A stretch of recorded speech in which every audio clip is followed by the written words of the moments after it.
Voici une présentation des premières fonctionnalités de Scratch. Le chat ici est appelé un lutin, on peut en ajouter plusieurs. Il a d'abord des scripts qui correspondent à ses mouvements, des événements que je vais déclencher. On peut lui faire dire des choses, on peut lui faire répéter des choses, il peut avoir des sons. Ce lutin-là a deux costumes, certains en ont 2 ou 3. Je peux aussi ajouter des sons, on l'utilisera bien plus tard dans ses apprentissages. Concernant le script, qui est notre fonction principale, je vais décider par exemple de cliquer sur avancer de 10 et regardez, le lutin avance de 10. Je peux faire glisser cette brique à droite en ajoutant dans l'événement une brique très classique qui est quand drapeau vert est cliqué, sous-entendu c'est le top départ de mon algorithme. Je peux changer le 10 et décider d'avancer de 100. Si je clique sur le drapeau vert qui est situé ici, eh bien, mon lutin, mon chat, va avancer de 100. Si je reclique, il recommence à nouveau. Je peux déplacer mon chat manuellement si je le souhaite. Et puis, je peux lui faire dire ce que je souhaite.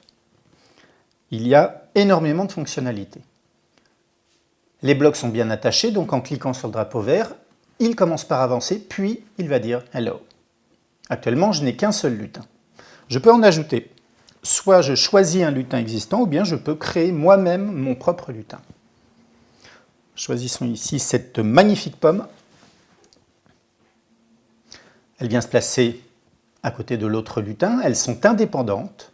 Elles sont sélectionnées en bas. Vous voyez ici, c'est la pomme qui est sélectionnée. À présent, le lutin. Le lutin a des instructions, pas la pomme. Si je clique sur départ, le lutin chat va se déplacer, mais la pomme n'a aucune instruction. Elle ne bouge pas. Je peux décider que la pomme va aussi avoir des instructions. Pour cela, je vais réutiliser mon top départ avec le drapeau vert. Je vais commencer par exemple à la faire tourner de 90 degrés vers la droite.